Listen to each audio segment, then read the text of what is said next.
Good morning dear students.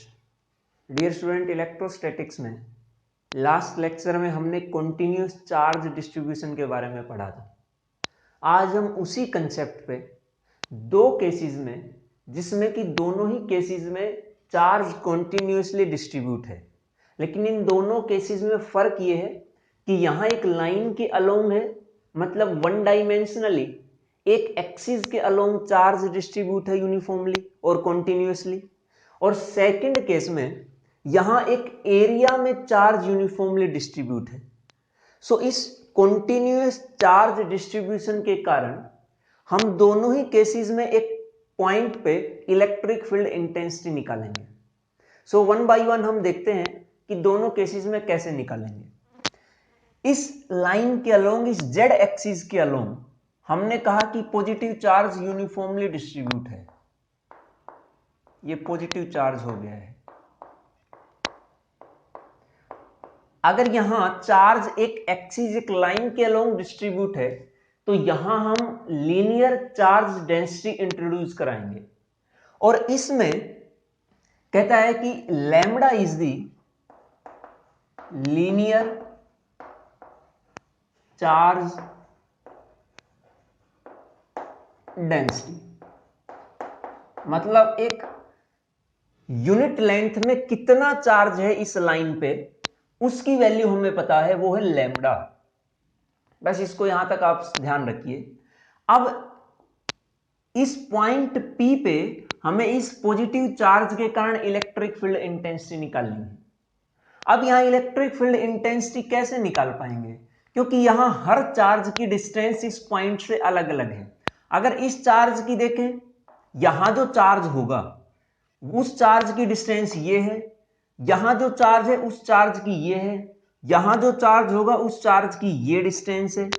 तो यहां हर charge की हर पॉइंट से डिस्टेंस अलग अलग है, तो यहां हम डायरेक्ट कूलम्ब्स लॉ नहीं लगा पाएंगे। यहां फिर से हम इसको, ये जो लाइन है, इसको स्मॉल स्मॉल चार्ज एलिमेंट्स में डिवाइड कराएंगे, जैसे कि लास्ट केस में कराया था। सो हमने सपोज कर लो कि यहां पे ये एक स्मॉल चार्ज एलिमेंट यहां से लेकर यहां तक डिवाइड करा दिया, और इस स्मॉल चार्ज एलिमेंट की जो लेंथ हमने मानी वो है dz, और इस dz की इस पॉइंट से, ये पॉइंट O नाम दे दो, इस पॉइंट O से जो डिस्टेंस है उसका नाम आपने दे दिया है z। ये O और इस लीनियर चार्ज एलिमेंट के बीच की डिस्टेंस है z। अब यहां पे इस पॉइंट O से P के बीच में जो डिस्टेंस है वो डिस्टेंस आप y मान लो, यहां से लेकर यहां तक y डिस्टेंस है, और O से y डिस्टेंस पे एक पॉइंट P है, उस पॉइंट P पे ही हमें इलेक्ट्रिक फील्ड इंटेंसिटी निकालनी है। सो सबसे पहले हम इस स्मॉल चार्ज एलिमेंट के कारण इस पॉइंट P पे इलेक्ट्रिक फील्ड इंटेंसिटी निकालेंगे। फिर सभी चार्जेस के कारण हम इस पूरे एक्सिस को ऐसे ही स्मॉल स्मॉल में डिस्ट्रीब्यूट करेंगे, डिवाइड करेंगे, और उन सब के कारण निकाल के ऐड कर देंगे। या दूसरा तरीका यह है कि हम इस स्मॉल चार्ज एलिमेंट के कारण इस पॉइंट पे निकाल लें, फिर बाकी लाइन के लिए, बाकी चार्जेस के लिए हम इनिशियल से फाइनल पोजीशन तक इंटीग्रेशन कर देंगे, और वो इंटीग्रेशन हमें नेट इलेक्ट्रिक फील्ड इंटेंसिटी की वैल्यू प्रोवाइड कराएगा। यहां जो ये डैशेज मैंने लगाए हैं, इसका मतलब ये जो लाइन है जिस पे ये चार्ज डिस्ट्रीब्यूट है, ये माइनस इंफिनिटी से शुरू होती है और प्लस इंफिनिटी पे जाके खत्म होती है। इसका मतलब ना हमें इसकी स्टार्टिंग पॉइंट पता है, ना हमें इसका एंडिंग पॉइंट पता है। तो यहां जो इंटीग्रेशन होगा वो माइनस इंफिनिटी से प्लस इंफिनिटी तक होगा। अगर ऐसी कंडीशन नहीं होती कि यहां एक पर्टिकुलर लेंथ देता, तो उस पर्टिकुलर लेंथ की भी कुछ वैल्यू होगी। जैसे अगर L लेंथ की ये लाइन होती, तो यहां 0 यहां होता और L यहां होता, तो L लेंथ बन गई। यहां हम इंटीग्रेशन करते 0 से L, लेकिन यहां इंटीग्रेशन करेंगे minus infinity two plus infinity. अब इस स्मॉल करंट या चार्ज एलिमेंट में जो चार्ज होगा वो चार्ज आप मान लो dq। अब इस dq की वैल्यू कितनी आएगी वो हमें निकालनी है, और इस dq के कारण जो हमारा इलेक्ट्रिक फील्ड आएगा वो कितना आएगा। यहां एलिमेंट की लेंथ कम थी तो यहां पे जो चार्ज था वो चार्ज भी कम, चार्ज कम तो इलेक्ट्रिक फील्ड भी कम, इसीलिए हमने इसको dE से डिनोट कराया। अब इस dE की जो वैल्यू आएगी वो आप लिखिए 1/4 पाई एप्सिलॉन नॉट, किस चार्ज के कोरस्पोंडिंग dq, तो आप लिखिए dq अपॉन इस चार्ज एलिमेंट और इस पॉइंट ऑफ कैलकुलेशन के बीच की जो डिस्टेंस है वो डिस्टेंस कितनी है, वो डिस्टेंस हम निकालेंगे। इसको और इसको आप मिला दीजिए तो यहां पे आएगा, ये आप जब करेंगे स्केल से तो ठीक आएगा। ये जो डिस्टेंस आई है ये डिस्टेंस है पॉइंट ऑफ कैलकुलेशन और चार्ज एलिमेंट के बीच की डिस्टेंस। अब इसकी वैल्यू कितनी है, ये वैल्यू आप यहां पे ये एक राइट एंगल ट्रायंगल बन गई है, तो यहां से आप पाइथागोरस थ्योरम से ये वैल्यू निकाल सकते हैं, ये डिस्टेंस निकाल पाएंगे। ये डिस्टेंस कितनी होगी, इसका नाम दे दो O है, ये A है, ये नाम दे दो A। तो ये AOP में जो कि एक राइट एंगल ट्रायंगल है, इसमें जब पाइथागोरस थ्योरम लगाएंगे so in right angle triangle AOP, यहां जो AP आएगा आपका पाइथागोरस थ्योरम से आएगा AP square equals to Z square plus Y square, so ये बनेगा Z square plus Y square, और यहां से हमें इस पॉइंट ऑफ कैलकुलेशन और चार्ज के बीच की डिस्टेंस पता चल गई है, और यही डिस्टेंस हमें यहां लिखनी होती है, डिस्टेंस का स्क्वायर होता है और ये भी हमारे पास स्क्वायर ही है, तो हम यहां लिखेंगे z square plus Y square. ये जो इलेक्ट्रिक फील्ड आया है अभी तक हमने सिर्फ इसका वैल्यू मैग्नीट्यूड लिखा है, डायरेक्शन इंट्रोड्यूस नहीं कराई है। जब डायरेक्शन इंट्रोड्यूस कराएंगे तो आप देखिए पॉजिटिव चार्ज के कारण जो इलेक्ट्रिक फील्ड इंटेंसिटी की डायरेक्शन होगी वो अपने से दूर होगी, तो कुछ इस तरह से डायरेक्शन होगी। ये डायरेक्शन डीई की डायरेक्शन है। यहां एंगल आप थीटा मान लो, तो इसको जब आप इस डीई को, और इसका नाम DE1 दे दीजिए आप, यहां ये जो DE1 है इसको आप जब रेक्टेंगुलर कंपोनेंट्स में रिजोल्व कराएंगे तो एक कंपोनेंट तो आएगा ये और एक बनेगा ये एंगल थीटा, तो ये भी एंगल थीटा। ये जो हॉरिजॉन्टल कंपोनेंट है इसकी वैल्यू आपके पास बनेगी DE1 कोस थीटा और इसकी बनेगी DE1 साइन थीटा। अब उसके बाद इससे बिल्कुल अपोजिट उतने ही डिस्टेंस पे अगर हम एक और स्मॉल करंट एलिमेंट मान लें, सॉरी चार्ज एलिमेंट मान लें, और उस चार्ज एलिमेंट की भी लेंथ dz ही मानी, ये dz हो गया है, इसकी डिस्टेंस भी z ही है यहां से लेकर यहां तक। तो हम दोबारा से जब इसके कारण निकालेंगे तो इसके कारण क्या आएगा, आप देखिए इलेक्ट्रिक फील्ड इंटेंसिटी, इस चार्ज एलिमेंट के कारण इलेक्ट्रिक फील्ड इंटेंसिटी की डायरेक्शन ये आएगी, और यहां पे अगर इतनी ही लेंथ है चार्ज एलिमेंट की तो इसमें चार्ज भी इतना ही होगा जितना यहां था dq, और अगर चार्ज dq है तो जो इलेक्ट्रिक फील्ड होगा वो भी इतना ही होगा जितना यहां था, क्योंकि लेंथ भी उतनी ही, चार्ज भी उतना ही, और इस चार्ज और पॉइंट ऑफ कैलकुलेशन के बीच भी डिस्टेंस भी उतनी ही जितनी यहां थी उतनी ही यहां, तो यहां सब चीजें सेम हो गई हैं। तो यहां जो इस चार्ज एलिमेंट के कोरस्पोंडिंग इलेक्ट्रिक फील्ड आएगा उसका आप नाम दे दो DE2 and that is equals to 1/4 pi epsilon naught DQ upon Z square plus Y square. ये हमारे पास इलेक्ट्रिक फील्ड आ गया है। अब यहां इन दोनों की अगर हम डायरेक्शन लिखें तो डायरेक्शन में आप देखिए, इसका जब हम कंपोनेंट्स में रिजोल्व कराएंगे DE2 को, तो एक कंपोनेंट तो आएगा इस तरफ और एक कंपोनेंट आएगा इस तरफ। यहां जो कंपोनेंट आएगा वो बनेगा DE2 कोस थीटा, और यहां जो कंपोनेंट आएगा वर्टिकली वो बनेगा DE2 साइन थीटा। अब यहां जो वर्टिकल कंपोनेंट्स हैं DE1 sine theta, DE2 sine theta, ये दोनों की वैल्यू सेम है। DE1 इक्वल्स टू DE2, ये दोनों सेम है। अगर ये दोनों सेम, तो यहां जो साइन थीटा है वो थीटा भी सेम, और थीटा भी सेम तो डायरेक्शन अपोजिट होने के कारण ये वर्टिकल कंपोनेंट जो साइन कंपोनेंट है वो आपस में एक दूसरे को कैंसिल आउट करेंगे। तो हमारे पास सिर्फ यहां दो हॉरिजॉन्टल कंपोनेंट्स मिलेंगे, और वो हॉरिजॉन्टल कंपोनेंट्स की वैल्यू आएगी DE1 कोस थीटा। अब यहां पे ये कंपोनेंट आ गया है, हम दोनों को ऐड कराएंगे तो बनेगा DE1 plus DE2 cos theta.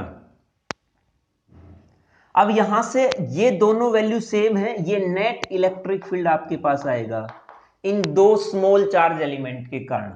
DE1 equals to DE2, तो हम लिखेंगे 2DE1 कोस थीटा। अब यहां से DE1 की वैल्यू आप पुट कर दो, तो वो वैल्यू आएगी 1/4πε0 DQ upon Z square plus Y square, और साथ में है कोस थीटा, और ये जो डायरेक्शन आई है ये एक्स कैप में आई है, प्लस एक्स कैप। यहां तक हमने कर दिया है। अब इस DQ की वैल्यू कितनी आएगी, वो तो हमने माना था कि स्मॉल चार्ज एलिमेंट के कोरस्पॉन्डिंग जो चार्ज होगा वो DQ होगा, लेकिन इसकी वैल्यू कितनी? एक यूनिट लेंथ में चार्ज आपको पता है लैम्बडा, तो इतनी लेंथ dz में कितना चार्ज आएगा? लैम्बडा इंटू dz, यही तो आएगा। अब इस DQ की वैल्यू आप यहां पुट कर दो। वैल्यू जब पुट करोगे तो वो वैल्यू आएगी Q2 upon 4πε0 lambda dz upon Z square plus Y square, और साथ में है कोस थीटा एक्स के। अब आपको यहां से नेट इलेक्ट्रिक फील्ड निकालने के लिए आपको इंटीग्रेशन करना पड़ेगा। अब इंटीग्रेशन कहां से कहां तक करोगे वो हमें देखना है कि इंटीग्रेशन कहां से कहां तक होगा।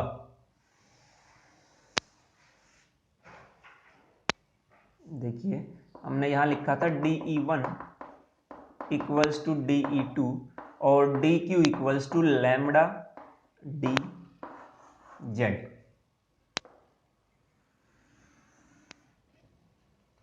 इसका इंटीग्रेशन करेंगे तो दोनों तरफ इंटीग्रेशन यूज करेंगे।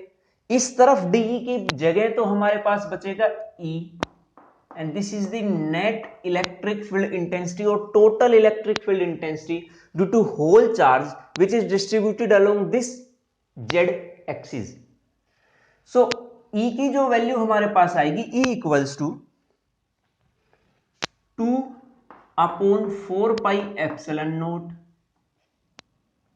Lambda dz upon Z square plus Y square integration cos theta, और ये एक्स कैप आप लिखो तो लिख दो, वरना आप ध्यान रखिए और लास्ट में हम रिजल्ट में लिख देंगे। अब यहां से इस क्वांटिटी का इंटीग्रेशन करने के लिए आप मैथमेटिक्स में जो कंसेप्ट यूज करते हैं वही यूज होंगे। अब ये प्योरली मैथमेटिक्स है, यहां हम पुट करेंगे put z equals to y tan theta.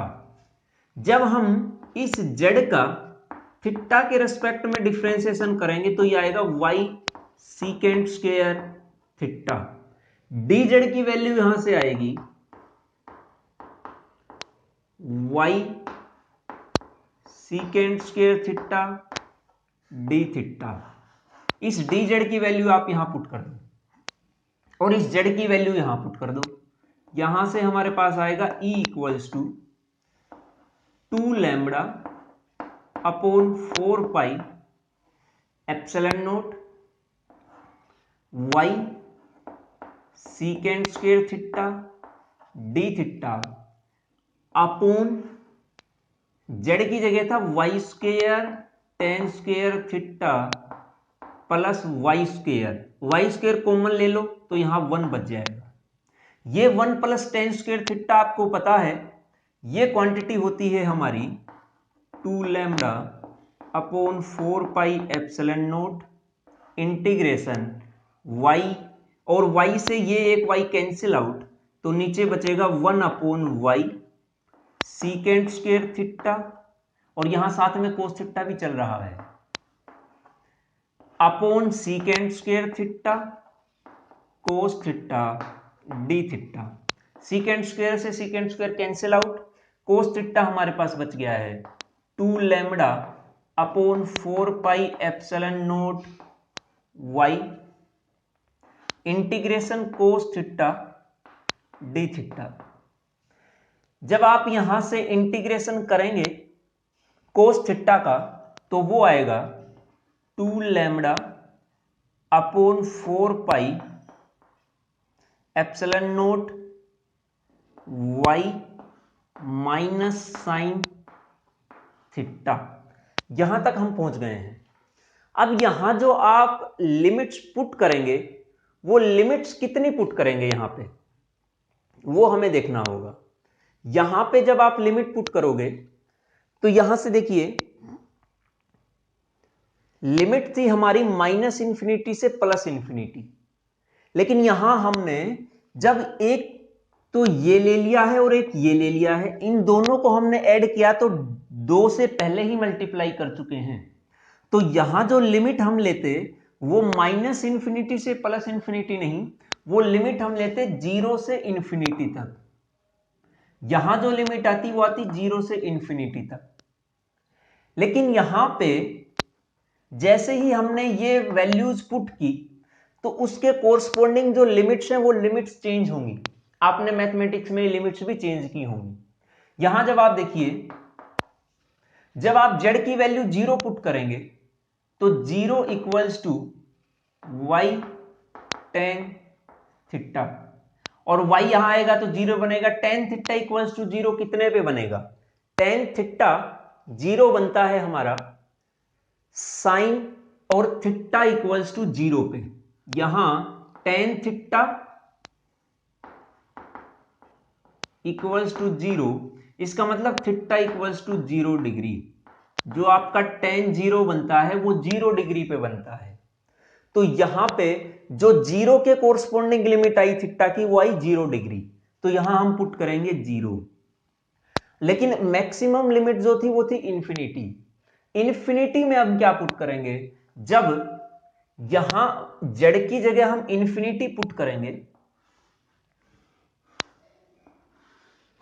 इसमें कंफ्यूज नहीं होना आप लोगों को, स्टेप वाइज जब आप चलते जाएंगे तो होता जाएगा। बस यहां तक हमारा काम था, उसके बाद ये सब मैथमेटिकल है। और मैथमेटिक्स में प्लस 2 में आप ये चीजें पढ़ते भी हैं कि लिमिट कैसे पुट करनी होती है, कैसे चेंज होती है। तो यहां पे अब जब z की जगह हम इंफिनिटी पुट करेंगे तो यहां बनेगा infinity equals to y tan theta. ये y इधर आके इंफिनिटी ही रहेगा, इस पे कोई फर्क नहीं पड़ेगा। Infinity equals to tan theta. Theta की किस वैल्यू पे टेन इंफिनिटी वैल्यू को अटेन करेगा? जब थीटा 90 डिग्री होगा तो tan 90 की वैल्यू इंफिनिटी होती है। इसका मतलब यहां पे थीटा इक्वल्स टू 90 डिग्री, जो इंफिनिटी के कोरस्पोंडिंग जो थीटा आया वो 90 डिग्री आया। तो यहां आप अपर लिमिट पुट करेंगे 90 डिग्री या पाई बाई 2, और यहां भी 0 से पाई बाई 2, और यहां भी 0 से पाई बाई 2, यहां 0 से पाई बाई 2। बस अब यहां पे आपको E इक्वल्स टू, ये 2 से 4 cancel out, lambda upon 2 pi epsilon naught y, sine 90 0 और साइन 0 1।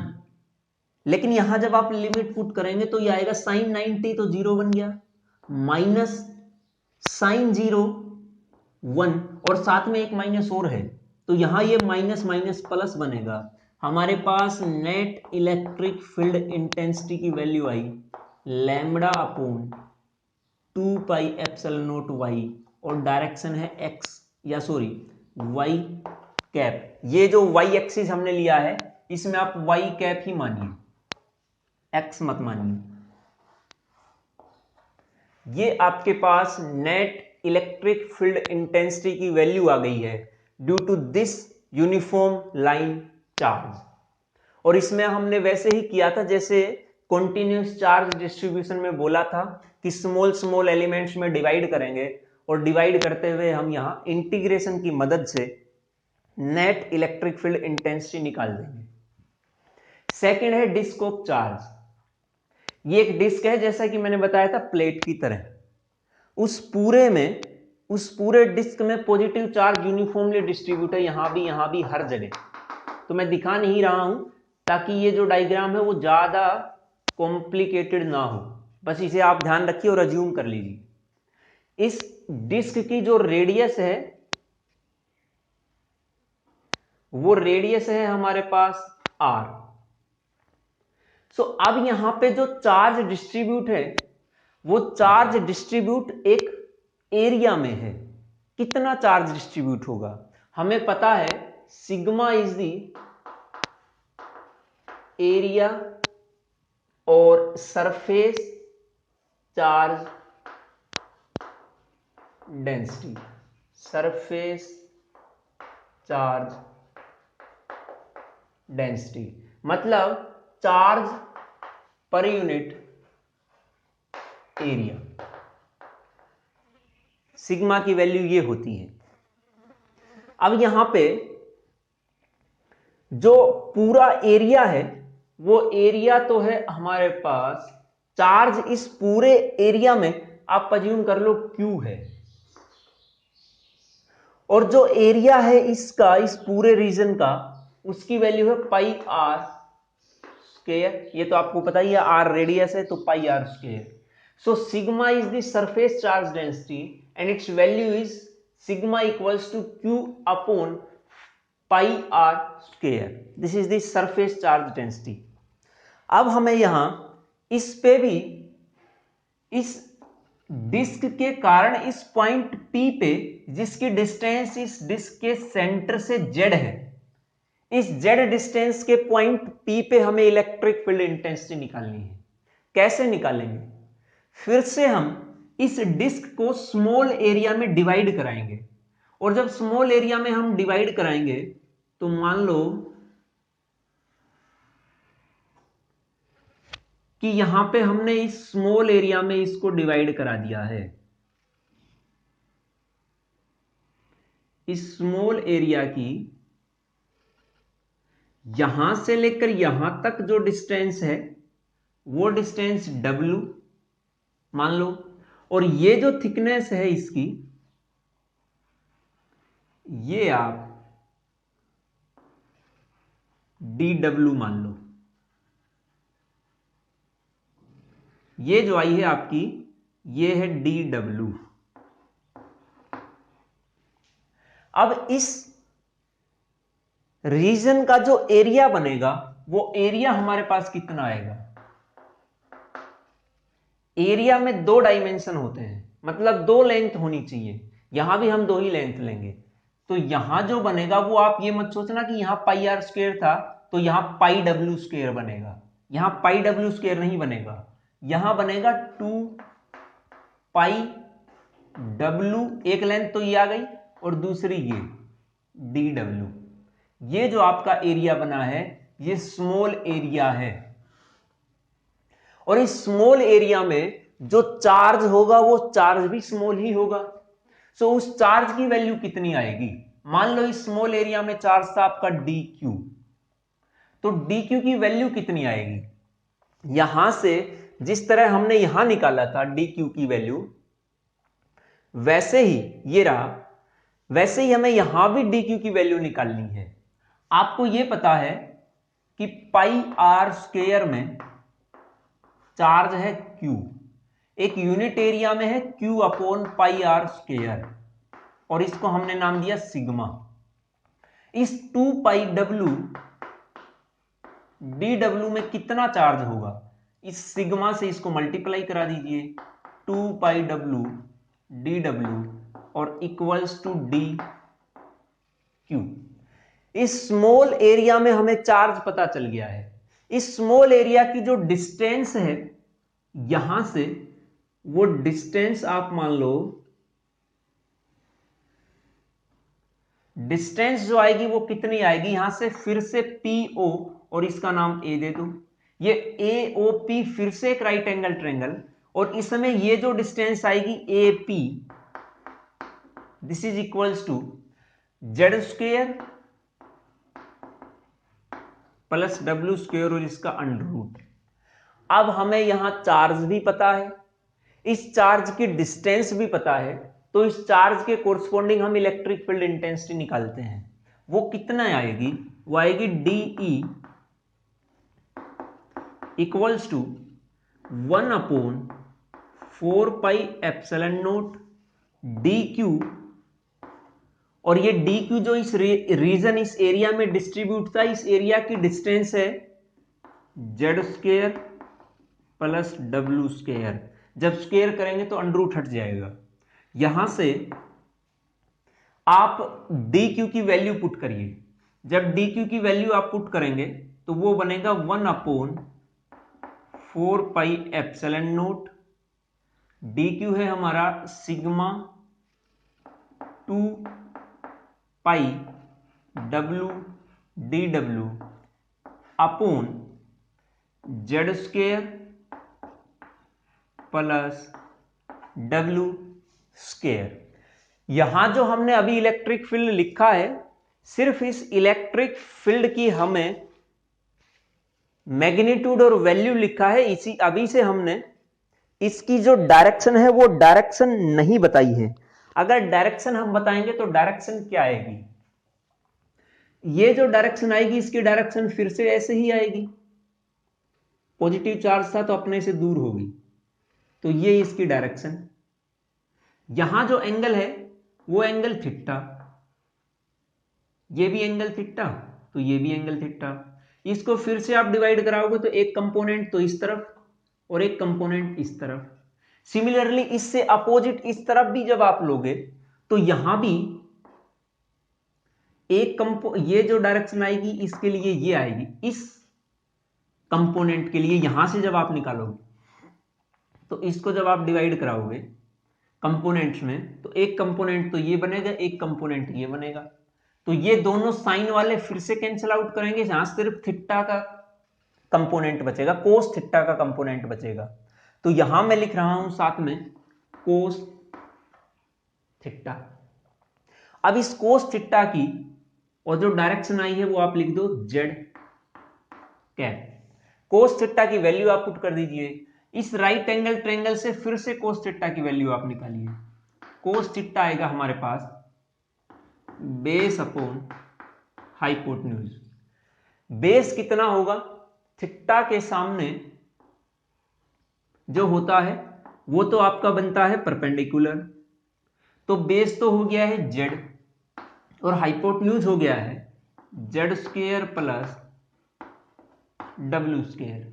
ये वैल्यू यहां पे पुट करिए, 1/4 pi epsilon not sigma 2 pi W D W upon Z square plus W square.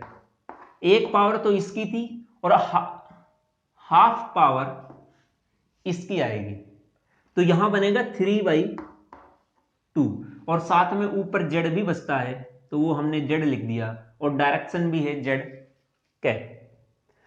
अब ये जो इलेक्ट्रिक फील्ड आई है ये इस स्मॉल के लिए आई है, लेकिन हमारे पास टोटल जो रीजन है वो है 0 से लेकर आर तक, कैपिटल आर तक। तो हमें टोटल इलेक्ट्रिक फील्ड इंटेंसिटी निकालने के लिए इस टोटल चार्ज के कारण इस स्मॉल इलेक्ट्रिक फील्ड इंटेंसिटी का इंटीग्रेशन करना पड़ेगा, और वो कहां से कहां तक होगा, 0 से लेकर आर तक, क्योंकि चार्ज डिस्ट्रीब्यूटेड है 0 से लेकर आर रीजन तक। तो यहां हमें यही करना पड़ेगा। सो यहां पे आप जब इंटीग्रेशन करेंगे तो इस तरफ तो बचेगा E, यहां जो जो चीजें बाहर आती हैं इंटीग्रेशन से उसको बाहर लिखिए, 4 pi epsilon not 2 pi sigma, साथ में जेड, अंदर बचता है W D W upon Z square plus W square 3/2। अब दोबारा से और यहां से जो वैल्यू आएगी वो आएगी 0 से लेकर आर तक। अब फिर दोबारा से आपको पता है कि यहां जो इंटीग्रेशन होगा वो किस तरह से होगा। आपको Z square put Z square plus W square, इस Z square plus W square को आप पुट कर दीजिए टी के बराबर। उसके बाद आप यहां इंटीग्रेशन करिए और इंटीग्रेशन किसका, सॉरी डिफरेंशिएशन कीजिए, और डिफरेंशिएशन हम करेंगे डब्ल्यू का टी के रेस्पेक्ट में। तो यहां हमारे पास बचेगा 2 W D W equals to D T. यहां D W upon D T आना था और इसका डिफरेंशिएशन 1, डी टी को हमने इस तरफ मल्टीप्लाई करा दिया, तो W D W equals to W D W equals to D T upon 2। ये वैल्यू हमारे पास न्यूमरेटर की तो आ ही गई है, और डिनोमिनेटर में हम लिखेंगे टी 3/2। तो हमारे पास इलेक्ट्रिक फील्ड इंटेंसिटी, इस पाई से पाई कैंसिल आउट कर दो, 2 से 4 कैंसिल आउट कर दो, ये बनेगा sigma z upon 2 epsilon not 0 से आर, डब्ल्यू डी डब्ल्यू की जगह डी टी अपॉन 2, और इस ब्रैकेट वाली टर्म की जगह हम लिखेंगे टी 3/2। अब उसके बाद तो सिंपल सा ही इंटीग्रेशन है बिल्कुल। वो इंटीग्रेशन क्या आएगा, E equals to sigma z upon 4 epsilon naught. इसका जब इंटीग्रेशन करेंगे तो वो इंटीग्रेशन आएगा t⁻1/2 और -2 0 से लेकर r तक। इसका इंटीग्रेशन आप खुद कर सकते हैं, वही आएगा। इस 2 से 4 फिर से cancel out, E equals to sigma z upon 2 epsilon naught -1 upon, यहां t की जगह हम लिमिट नहीं पुट करेंगे, t को हमने किसके बराबर माना था, Z square plus W square.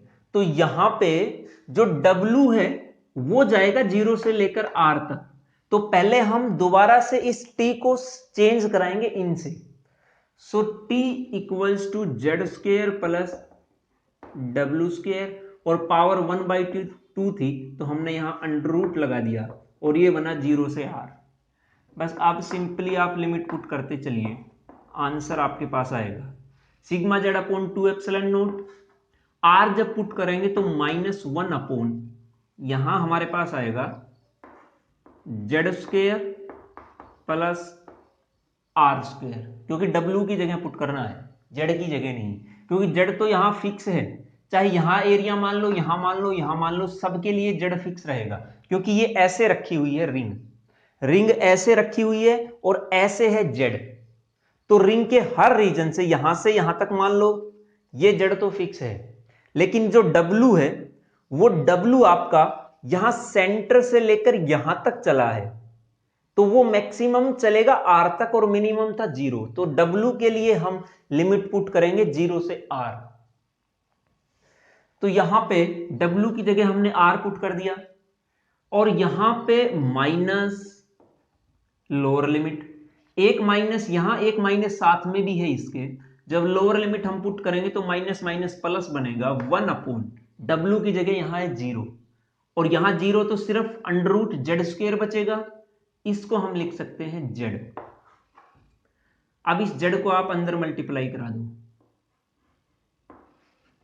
यहां से z cancel out, E equals to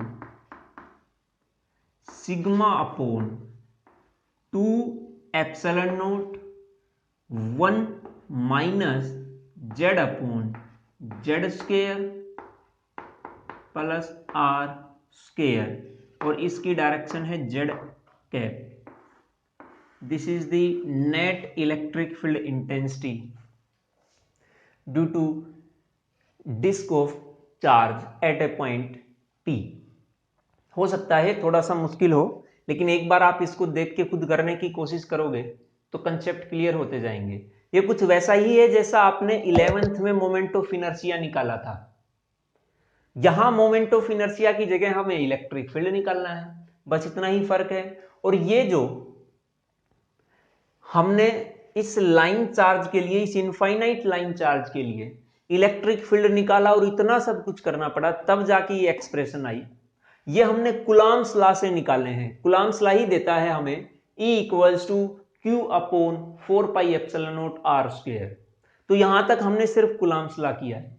जब आगे हम बढ़ेंगे इलेक्ट्रोस्टैटिक में तो हमारे पास एक लॉ और आएगा जिसका नाम है गोज लॉ, और उस गोज लॉ में हम इलेक्ट्रिक फील्ड ही निकालेंगे उसकी मदद से। और इस केस में हम देखेंगे कि इलेक्ट्रिक फील्ड जो इतना सब कुछ किया है उसमें बहुत इजीली हम ये वैल्यू निकाल पाएंगे। लेकिन आपकी अंडरस्टैंडिंग अच्छी बने इसके लिए ये मैंने करा दिए हैं। और कूलॉम्स लॉ जो पॉइंट चार्ज के लिए एप्लीकेबल था, यहां भी ये जो रीजन हमने माना था ये dq, ये भी हम as a point charge treat करके चले हैं। इसमें जो चार्ज था वो भी पॉइंट चार्ज की तरह ही हम ट्रीट करके चले हैं। सो ये जो चार्ज है स्मॉल रीजन में वो पॉइंट चार्ज की तरह हमें ट्रीट करना होगा। ये था आज का हमारा टॉपिक। इसको एक बार आप करने की कोशिश करिए खुद, तो इजीली हो पाएगा, इतना कोई ज्यादा मुश्किल नहीं है। कुछ इंटीग्रेशंस हमें यूज करने हैं, उसके बाद तो हो ही जाता है। So thank you.